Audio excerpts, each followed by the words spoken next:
All right, Bulls fans, currently we are 3 games under 500. We are trending towards the 9th and 10th position in the Eastern Conference, and we have some huge questions to answer in the offseason. A couple of those questions are we going to sign back DeMar DeRozan? Are we going to go ahead and finally trade Zach Lavine? And also, are we going to move on from Lonzo Ball? But over the last couple days, another question has actually surfaced for the Chicago Bulls, and that is Billy Donovan the correct coach for the Chicago Bulls, or have the Bulls fans and the media unjustly turned on Billy Donovan a bit quickly? In today's video, we're going to be talking about Billy Donovan and if he is the correct coach moving forward for the Chicago Bulls. This is Rico Greenhowe, and this is another episode of Bulls Digest. And before we jump into it, guys, wanted to let you know that 73.7% of you that watch the videos are not subscribers to the channel. Make sure that you hit that subscribe button so you can stay up to date with the latest news and happenings of the Chicago Bulls. So let's jump into the first part of the video, guys, which is, should Billy Donovan be the coach for the Chicago Bulls? This actually comes on the heels of a report that came out on Bulls Wire on Yahoo Sports, and it is simply asking, is Billy Donovan the right coach for the Chicago Bulls? And mainly the biggest question is, as Bulls fans, we're losing patience here, and have the Chicago Bulls put enough pieces around Billy Donovan to be successful as the Chicago Bulls head coach?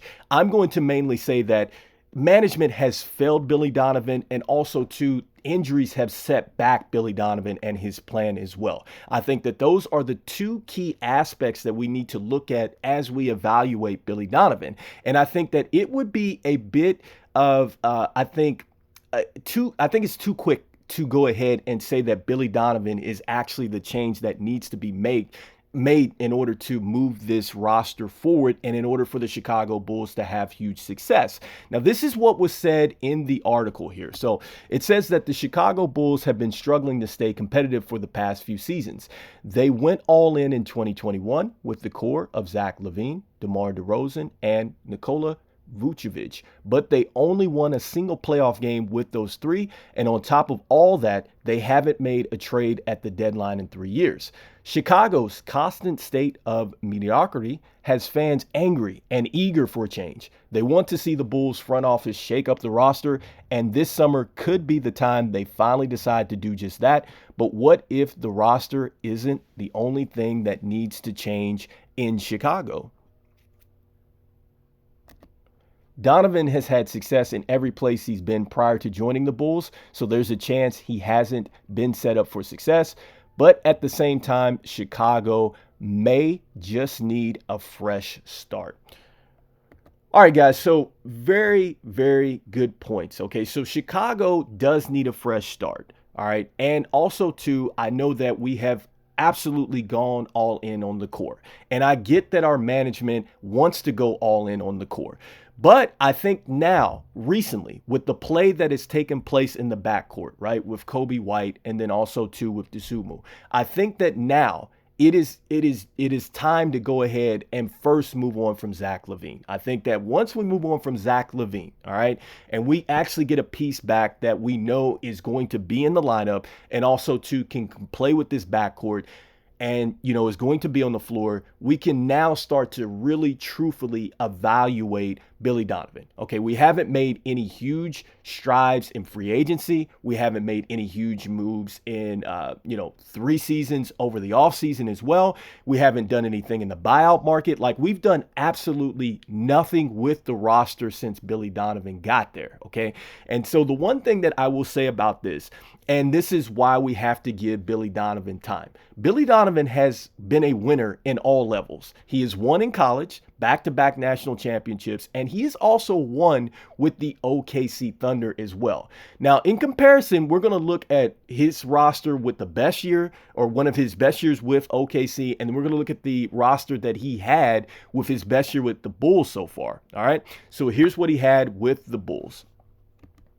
All right, so with OKC. So with OKC, you're looking at First, you had Kevin Durant, you have Russell Westbrook. So you have two Hall of Famers here, guys. But if you're going to look at this roster, you're also going to see that he had guys that could actually stretch the floor. Excuse me. So look at, the fact that he has Serge Ibaka here. He has a guy like Steve Novak that can come in and knock down threes. He has Cal Singler, who is an excellent shooter out of Duke as well. And he has a very good defender in Andre Robertson, which was actually one of the best defenders at the time. And so you're looking at the bigs. He had Enes Freedom, which was Enes Kanter at the time. Like, these guys were very good players, and I get it. He has Hall of Fame type players here, and pretty much he came into a turnkey situation. You say OKC was already there. They were there. He took these guys within a win of getting ultimately to the NBA championships, but then they went and squandered that 3-1 lead to obviously Golden State. Now, looking at the Bulls roster now, this is what he had when they won the one game in the playoffs, okay? Now, look, he's got Jordan Bell coming over here. He has Alfonso McKinney. These two guys played for Golden State, huge experience. They were in the championship. He has Tristan Thompson coming over. He was in the championship as well. But the rest of the roster is very young and kind of inexperienced. I'll give you Alex Caruso, Troy Brown Jr., Tony Bradley. These are a couple big names that actually played some huge minutes for us. Javonte Green right there, who's being huge for us right now. But two different situations, guys. I mean, that roster that I showed you with OKC was a bit more ready, guys. And so, looking at the full entirety and the body of work, guys, you're seeing that the guy has won. The guy has made several different playoff appearances. And I'll give you, there was a couple seasons now that you're seeing with the Chicago Bulls. He didn't make the playoffs with this, guys, and mainly because the roster hasn't been intact. Before we actually evaluate Billy Donovan, say he has to go, we need to actually give him pieces that are on the floor and that can win basketball games before we actually say to ourselves, it's because of his adjustments at halftime that we're not winning, or it's because he's not playing the young talent we're not winning. Now, I'll give you this. Hypothetically, if we're wanting to go ahead and move on from Billy Donovan, okay, I guess that's fair too. So it's who could replace Donovan as the head coach? All right, there's two coaches that come to mind when it comes to replacing Billy Donovan. All right, the first coach is going to be Mark Jackson. Mark Jackson is a guy that I'd say that you could go ahead and throw him into this situation, and he possibly could make this team a bit better. Why? In my opinion, Mark Jackson was the architect of the Golden State Warriors. He got a young Clay and he got a young Steph Curry and a young Draymond Green, and he started to put that mindset out there for these guys to move forward to ultimately become NBA champions. He was 51-31. He was 47-35, making the playoffs in 2 out of his 3 seasons. I think that this would be a guy for us that could come in with this young backcourt.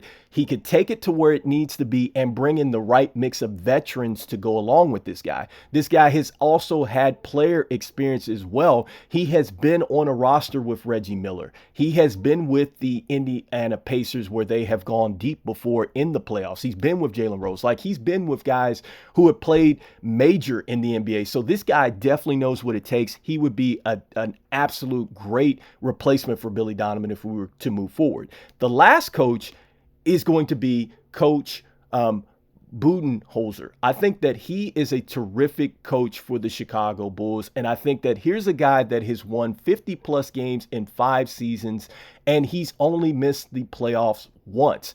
I think here's a guy that is familiar with the Eastern Conference. Here's a guy that has won a championship with the Milwaukee Bucks.